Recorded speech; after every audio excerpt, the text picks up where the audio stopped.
Hello. Alright, friends, it's time. We haven't been to playoffs in a Wi-Fi league in quite a while. Last time we touched playoffs was in the P4J, and I will eventually have that uploaded.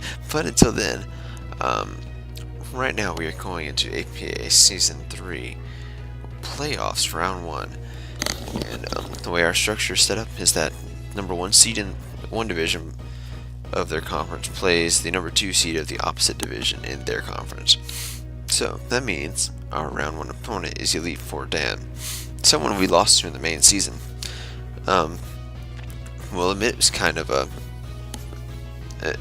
crappy way to lose because we had the game in the bag and I just choked. At the end, that's just plain and simple. I choked. There were so many other ways I could have handled this, but I have some yeah, I've learned a few things over this course. I have prepped long and hard for this match. I've run through about 5 different iterations of a team until me and a friend of mine came up with some really solid team. Something we could both agree on, because mostly I wanted to build this team, but I ran it by them because they're a good builder as well. Shoutouts to my friend Jacob, as always, for helping me think of some ideas, and thanks to you guys for sticking with it, for somehow still hanging out with me, despite the fact that I've been out of commission for a little bit with the whole lack of uploads. If you didn't see my monster upload of my weeks 9 through 12, please go check that out. Show your support. I know it's long, but I wanted to make sure I got them all out to you, so you could see the journey of how we got here. Now, Elite Four Dan's team has not changed since we battled him last, so team matchup should appear right about now. His Z captains are Volcarona and Latias, I believe. No, Volcarona and Gengar. Mine are Thunderous Incarnate and Flygon. Now, like I said, we probably went through about 5 or 6 iterations of a team. You can see right here, I've got so many of these teams here. A team originally built around Swords and Scolipede. A team built around Speed Pass Scolipede into Heracross or into Thundurus. A team built around Volturn, a hyper offensive team with Volturn Spam, and there's a few other teams that I built that I ended up deleting because they were really bad. But on the whole, this team is just, his team is so. Let's go over a few things of what I notice about his team. So first things first, his speed tiers are odd in that he's got a lot grouped around base 100 to 110. He's got Mega Lopunny at 135, which is a phenomenal speed tier anywhere. But then he's got Gengar, Latias at 110. He's got Volcarona at 100. He's got Cryogonal at 105. He's got Crocodile at 92. He's got Braviary at 80. He's got Sylveon at 65, I believe. He's got Empoleon at 60. Rotomo at 86. Regirock at 50. So, the things on my team, aside from barring Mega Lopunny, which we have answers for, my speed outspeeds his speed. My slow outslows his slow. So those are things to keep in mind. Next up, his team is an incredibly balanced team. You see, he's got fat things like Sylveon, Latias, Empoleon, Rotomo to an extent, Regirock. Braviary can be bulky. He's got offensive power, Mega Lopunny, Latias again, Crocodile, Gengar, Volcarona, arguably one of the best Z Crystal users in the format. Braviary can be really offensive too. Now, we have to factor in things that we saw from our last match. So first off, what I'm going to show you is our team that we brought last time. So once again, I brought a pretty Spadef heavy set of Mega Heracross to handle his Sylveon, to throat chop it and then just Rock Blast whenever I potentially thought would come in. We brought a Spadef Aerodactyl to counter his Volcarona. so he prevents speed boosting. We brought a somewhat offensive Tapu Fini that was able to live to returns from from Jolly Low Pony, because we didn't think he'd bring Adamant, because wanted to make sure that, because he wanted to outspeed. I thought he would want to outspeed Megadactyl or my Scolipede. Next up, and then we did bring a Life Orb Scolipede with SD3 attacks. Brought Cassie Berry, Trick Room Boom, Bronzong to help Heracross in its endeavor to beat his team. And we brought a Hillbell Foul Play Wish and Moonlight Umbreon fully Fizzed to counter a Banded Braviary and just make it essentially wear itself down. So that was what we brought last time. And clearly, that didn't quite. He didn't bring Braviary. He didn't bring a lot of things on his. What didn't he bring on his team? Last time he brought Mega Lopunny, Sylveon, Crocodile, Empoleon, Gengar, and Rotom-Mow. No, that's a lie. He brought Mega Lopunny. He brought Sylveon. He brought Empoleon, Gengar, Rotom-Mow, and Volcarona. That's what he. I lie again. Mega Lopunny. He brought some weird stuff last match, didn't he? He brought Mega Lopunny. He brought Braviary. He brought Regirock. No, he didn't bring Braviary. Mega Lopunny, Regirock, Volcarona, Rotom-Mow, Gengar, I believe, and Empoleon. That's what he brought. Weird team. Anyway, I don't expect him to bring the same team twice. For one thing, I 100% expect. No, he did bring Sylveon, because I throat chopped it with my Heracross. Which tells me what didn't he bring? He didn't bring Gengar. That's what it was. He brought Mega Lopunny, Sylveon, Empoleon, Rotom-Mow, Volcarona, or Regirock. That's what he brought. Because I remember he brought a Chople Counter, Regirock. He brought a Sub Swarm Volcarona. He brought a Scarf Rotom-Mow. He brought a Fizdef Sylveon. He brought a bulky Empoleon with Rocks and Defog, I believe. And he brought Fake Out Power Up Punch. Mega Lopunny. Jolly said that was be my Aerodactyl. Now, my team this time is quite different. Last time I tried to make a little bit of a balanced team with some bulk, like some solid bulk, switching to his offensive threats. This time, like I said, I toyed around with a hyper offensive team to break through his team. I toyed around with a few balanced teams, some kind of a team with the strategy of speed pass, a team with the strategy of just weakening things to let Scolipede sweep him. However, in the end, Jacob gave me a good idea and something I haven't used before. I say that very loosely, something I haven't intentionally used before.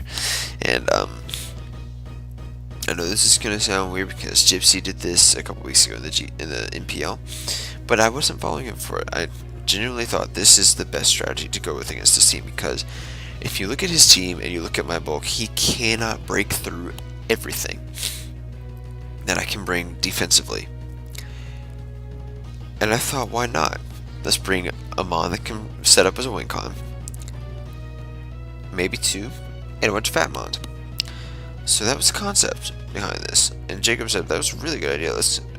Jacob was like, why don't you bring Fat? And I'm like, better. I looked at him and said, better yet, why don't we bring Semi-Stall? Just what Gypsy calls it. But and as Gypsy says, Semi-Stall wins games, and it's true. It really does. So as you can see down here, my DD Flygon plus Fat team, in the end, gave me my best successful mock against a lot of people. So as you can see, we've got quite the team here, and we're gonna go over it in some extreme detail. I'm not showing you how I built it this time, because it took so much time and effort to build that I don't remember the thought process that went through all this. Like, off the top of my head, I have to look at the sets to remember. So right away, we're going to look at this, first off, Tapu Fini set. We have Taunt, Moonblast, Nature's Madness knockoff set. We are a decently Fizdef set, with enough speed to creep max speed Sylveon and max speed Empoleon. Actually, Sylveon and Empoleon both hit 60. I just remembered on speed tiers. The reason for this is, one, I don't want him to be a potentially fast Sylveon with like Baton Pass. If I can taunt him out of a Baton Pass, he's stuck. He's stuck going for other moves, and I can switch accordingly. And if he's Scarfed, easy switch-ins, things like my easy switching to things like my Bronzong. Yeah, this is a good time there. Now, Moonblast is to catch the Mega Lopunny. It's also meant to catch Crocodile. It's meant to catch his pretty much anything its name isn't Gengar or Volcarona. Nature's Madness catches those and Empoleon. Empoleon is most likely going to be his switch-in. Empoleon or Rotom-Mow are going to be his 2 likely switch-ins. So what I'm expecting here, he may expect me to bring Ice Beam again like I did last time on this thing. And I don't have any intention of doing that, because I don't need it. Moonblast hits Crocodile and Latias significantly harder. The only thing Ice Beam hit harder was Rotom-Mow. And that allows me to... Nature's Madness allows me to catch things like Gengar on the switch-in. Things like potentially Empoleon on the switch-in, and Knockoff is there for things like Scarf Rotom-Mow switch-in, for Gengar switch-in, for Empoleon switch-in. All things I want to get rid of their items on. Also, potentially a Sylveon switch-in too. That's really important. So,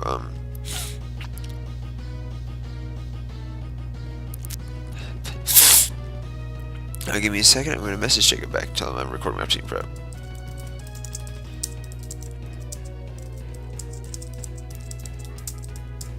Now,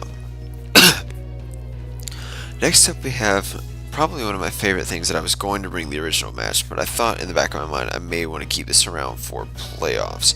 So, say hello to my Skyfall the Assault Vest Aerodactyl. Now this set in particular is really good in that it allows me to do a few things. For one, it allows me to straight up wall Volcarona. Swarm +1 Savage Spin Out Volcarona cannot one-shot my Aerodactyl with a crit. Think about that for a second. And we obviously want to out Rock Tomb. I'm considering changing Rock Tomb to Smackdown as well, because I don't want to miss. Also lets me knock down Cryogonal and Latias, which could potentially be helpful for things like some of my other mons. Aqua Tail is in particular for the Crocodile. I need a way to hit Crocodile, because outside of that, I really can't hit it. Also lets me hit Volcarona hard if it wants to switch in, and I don't want to risk. I don't know. It also hits Regirock on the off chance he goes, or even Braviary. Like, it's a lot less predicting when I can bring Aqua Tail and hit Crocodile. Pursuit is for things that he may want to switch out. Things like things that I pressure out, like his Gengar. Also like his Latias. And if I can force a switch, I can go for Pursuit. I get extra chip damage. Pursuit is just there as a 4th move. I didn't need anything else, and Pursuit could really be good in certain situations. We're going to skip over the next Pokemon because it is our win condition. Goggles Flygon is our win condition. Alright, we're going to go into the next Pokemon, which is our physically defensive Rocky Helmet Bronzong. Now, allow me to explain this particular set. This set allows me to live 2 Adamant Drain Punches from Mega Lopunny, deal Rocky Helmet damage, and kill it with Psyshock. We can set up a Reflect, and also this allows me to set up a Reflect on the incoming Crocodile switch. And I can get up rocks after I set up the Reflect, and I can switch out with a Pursuit in mind, and Pursuit does negligible damage, even with the Reflect up. Heavy Slam still blows away Sylveon. Heavy Slam still blows away Gengar. Also, so does Psyshock. Psyshock helps me deal with potential Quiver Dancing of Volcarona. Heavy Slam does a decent chunk of Regirock, but really it does significant damage to things like Sylveon, Mega Lopunny, Gengar, Latias, to an extent. This thing is meant to be my Mega Lopunny switch-in, and for a good reason, because I need the chip I can get on it, because he's going to have to bring Fake Out again. If he doesn't bring Fake Out, he can't handle my my bulky mons, and he can't help potentially stall out things like Trick Room that I may have on Bronzong, or he can't help me beat down or he can't beat down mons who may have Toxic, which we'll get to how I answer that later. Bronzong is really good here in that we've got levitate, so we can stop Crocodile from spamming Earthquake if he's locked in. We can also kind of hardball Cryogonal, and we really hardball Sylveon. Like Shadow Ball does nothing to us really. Now our next Pokemon that we did end up putting on the team was actually Umbreon, and this set is very important. We couldn't bring Foul Play this week, and there's a reason why. Because he can EV his Volcarona to not have his sub broken by Foul Play. However, we outslow Volcarona every day of the week, and no matter what, Payback does double damage just by being slower than the Pokemon in front of us. Therefore, he has to either attack us or click sub, and we always break sub with Payback.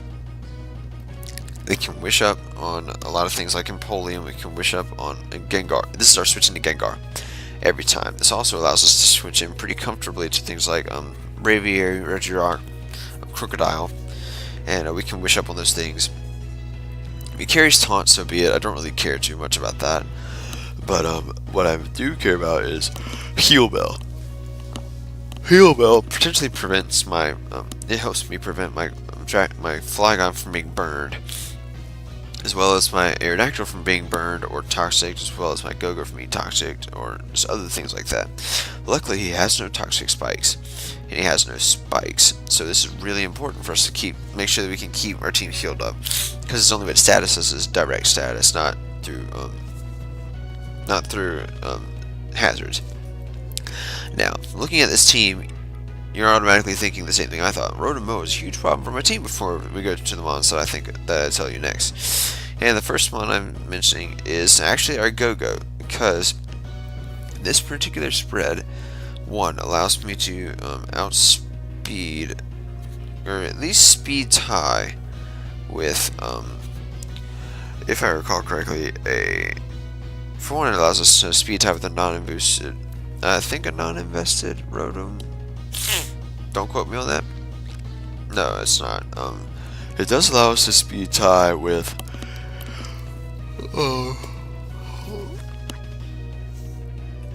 speed tie with non-invested base 80s, which means I outspeed things like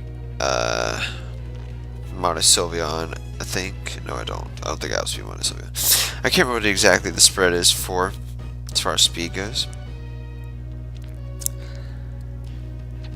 I'm gonna have to check that. I don't know. As you speed time with Braviary, if it's got no investment, but other than that, it'll allow us to not be essentially it keeps us from being speed crept by things like Empoleon and things like Sylveon. We're Assault Vest and Sap Sipper. We're meant to wall Rotom, and I mean wall Rotom. And the thing of this, that's what it's for.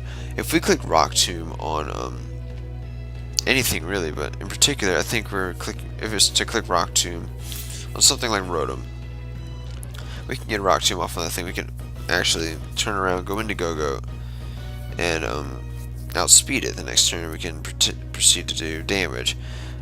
We do outspeed Regirock with this set. This set actually, like I said, straight. Sorry, it hardballs Empoleon if it's special.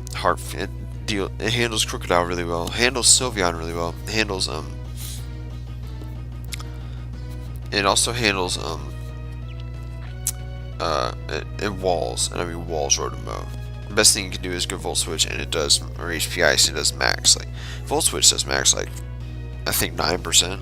HP Ice does max like 15. It's ridiculous. This thing is so fat, and this thing still does so much damage. Like we break any sub from anything. Just about, unless it's like a fully physically defensive Latias, which we have answers for. So there's no reason why he should be bringing that. But Rock Slide in particular is to prevent being set up on by Volcarona. Superpower allows us to nuke the Regirock, the Cryogonal, particularly Cryogonal, and switch it. Horn Leech for recovery allows us to hit things like Regirock, Crocodile. EQ his Empoleon, EQ his Gengar, and we actually, with this investment, we live, if I recall, 2 timid Life Orb Sludge Waves with this investment, which is ridiculous, from Gengar. So that's a lot of fun. Now, the last Pokemon we have on this team is our Ground EMZ, Dragon Dance, Flygon, Goggles of Flygon. We are running Dragon Dance, Earthquake, Outrage, and Fire Punch with this very peculiar EV spread. One, we're creeping Pokemon, creeping my Mamoswine, which is what he's going to creep with his Volcarona, I feel. I don't think he'll go max speed, because if he does, he will lose a lot of power with that thing. And he can actually run Modest if he's creeping Mamoswine. So that's what I'm expecting, which allows us to run an Adamant Flygon.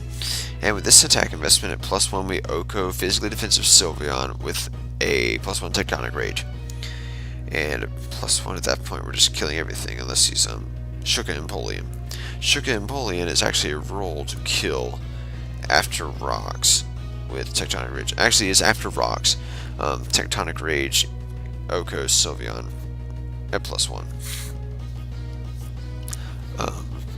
Yeah, not really much else to say that. Outrage is a move we can potentially lock ourselves into late game, which is what I'm looking for in this game. I need a way to win late game, and if we can't win with this thing, if it's just meant to break, which will determine based off the match, we have other ways to win the game with things like Aerodactyl, things like Tapu Fini, things like just Wish Pass Umbreon into everything.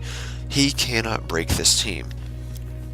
And Flygon, after we chip his team down, get rid of the proper things like Latios we need to get rid of. If he brings Dragon Claw Crooks, so be it. Well done on his part. But this bulk investment is really, really solid. As far as just allowing us to blow things away and still live hits. The only things we can't live are Ice Stab from Cryogonal, Icy Wind from Gengar, Ice Punch from Regirock. Actually, we may be able to live that, to be honest. If we can live freaking Glaciate from Victini, we can live a lot of other stuff. But Ice Punch Lopunny is going to blow us away. Hyper Voice Sylveon kills us. Draco Meteor Latias kills us. But other than that, it's really... And Ice Beam Empoleon kills us, but at the same time, he would have to... Like, that's the thing, is Tectonic Rage. That's what's so crazy. Tectonic Rage can still kill a physically defensive Shuka Empoleon after Rocks. It's got a roll. It's like a 50-50 roll. So that's what's crazy.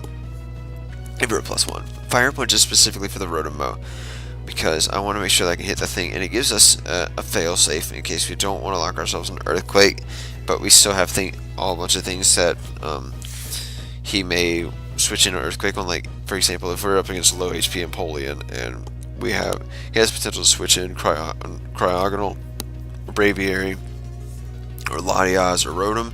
Fire Punch is always a play, because that way we can catch any of those on the switch, and we still kill the Empoleon pretty much. That's the point. This thing is going to do so, like, the whole purpose of this team is to just chip his team down. We need Rocks up quickly. So, essentially, my guaranteed lead almost every time in this matchup is Tapu Fini, because, and here's how I plan to do this. My lead is Tapu Fini almost every time, because I expect leads to be either, and the obvious lead against this team is Rotom-Mow, and I've constructed this team in such a way that I don't have to play aggressively. I don't have to make crazy, flashy predictions. This team is built so that I can make safe switches, and there's nothing he can do about it. Because I switch in Go-Good on his Rotom-Mow, right? He goes to Nick Gengar. I can switch into Umbreon. I think I take less than 45% from a Dazzling Gleam. I click Wish and Protect, and I'm constantly getting back up to full. He switches out from his Gengar into his Sylveon, right? So I switch out into my I could switch into my Go-Go. I could switch into my Bronzong. I could switch into my. I could click freaking. I click freaking Protect, Scout if he's choice in some way, and switch out accordingly. Like this team. Like if he switches to Lopunny on my Umbreon, I switch into my Bronzong every time, because we get so much chip on that thing. It's crazy. We take max 20% from an Adamant return. Like, that's ridiculous. And we get almost as much chip damage on it from Rocky Helmet. Latias walled by Umbreon. Empoleon walled by Go-Goat, essentially. Like, the best thing it can do is go Ice Beam. And, it also gets kind of handled by Tapu Fini pretty well. Regirock, we can beat that thing down with Go-Goat. We can beat that thing down with Tapu Fini. We can beat that thing down with Bronzong. We can do, like, Braviary. Beat that thing down with Bronzong. Easy mode. Like, Adamant Brave Bird still doesn't two-hit kill me. He takes Rocky Helmet recoil after the recoil damage, and if I click Heavy Slam, he's dead. Like, Bronzong is just my guaranteed answer for that. Freaking Volcarona, my switching every time is Aerodactyl, and there's no reason I don't spam Rock Tomb. Though I'm really considering Smackdown now, and I may actually change that just because I don't want to run the risk of missing. Smackdown still kills from full if he's offensive. If he's Charty Berry, I'm not scared of it. Like that, and because he can't be, I've got a nerve, and I want to make sure. Actually, I'm going to calc that really fast just to make sure that I do kill. I'm going to go and take this team really quick and import into Showdown, into my damage calcs, but let's take a look at this really fast. Make sure we kill a semi-bulky Volcarona. So we're gonna go with Arrow real fast. Let's just discuss this for a second. Okay, so fun fact is Aerodactyl to a Volcarona. Let's go with the Volcarona, the Subswarm set, because that's the one that most threatens my team, to be honest. Smackdown one shots every time. I don't have to worry about it, so I can keep Smackdown on there. Actually, isn't Smackdown the same power as Rock Tomb? No, Rock Tomb's 60, but Smackdown still does 105 to 127. That's all I care about, because if I can smack it down, I can proceed to click Earthquake. That way, if he's like Sash or something, or if I'm sitting there spamming Rock Tomb to break his, or Smackdown to break his subs, then I can turn around and click Pursuit or Earthquake to kill him. That way, I'm not having to resort to. Well, see, I didn't want to run the risk of missing Rock Tomb, but now I don't have to worry about it. Smackdown never misses. So, and like I said, Smackdown really could potentially help me with grounding Rotom. It could ground Triagonal. It could ground Braviary. It could ground Latias. Like, there's so many reasons to bring Smackdown now that I think about it.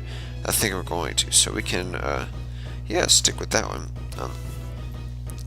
So like I said, the whole purpose of this team is to just have answers for everything he's caught. And once I've worn his team down, which is so easy to do with this team because I've got so much good support with self-healing on things like Horn Leech Go-Go. I've got leftovers on my Tapu Fini. I've got Wish support with Umbreon as well as leftovers on that thing. And my two Assault Vest users really take on his special threats really easily. Heal Bell on Umbreon prevents any hacks like freeze or burns or anything like that. This team isn't having it, and I'm glad that he can't break it because I went a little more offensive last time, and I think he's going to expect that. And so the thing is, my bulk can outbulk his bulk and still has enough power to break through it. His bulk literally consists of Sylveon, Empoleon, and Regirock. That's his best bulk. Because Latias can be offensive, Crook can be offensive or defensive, but his main actually dedicated walls are Sylveon, Empoleon, and Regirock. And this team capitalizes on the fact that he's got a decent chunk of offense and a small amount of defense, but his defense is annoying, which is why I'm packing a taunt Tapu Fini, because his fat mons are all slower than Tapu Fini. So with that being said, I believe that is the team builder. Like I said, the dedicated win condition this week for this playoffs match for sure is my Flygon, and if that thing turns out, like, my initial thought is that it's going to be a win condition, but I can see it where it comes down to Aerodactyl having to clean up the game because it just outspeeds everything anyway because it's so stinking fast. I don't expect him to creep anything with his Volcarona outside of outside of maybe my Mammoth line. I don't expect him to creep anything with his Latias outside of my Flygon. So with this particular spread on Aerodactyl, we are creeping anything creeping my Flygon. So Flygon is creeping things creeping my Mammoth line. Tapu Fini is creeping, just straight up creeping base 60s. Bronzong isn't needed for speed. I can't remember what Go-Go's speed creeping, to be honest. It was supposed to hit 101, but I think it was so that after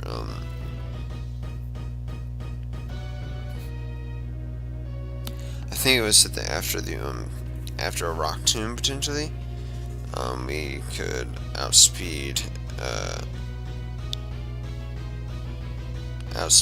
his Rotom, but I don't know for sure. Anyway, all this to say, our team is really well set this week, and I think, like I said, as long as we can play this game well and keep on top of our game, we will come out with a win this week, and we can move on to round 2 versus either 6-foot Hacks Leo or against Point Blank Dirt. So, thank you guys so much for watching. I hope you enjoy this team prep. And if that's all it's been for me, it's been Phantom Base, and we'll catch you in the match. Bye, guys.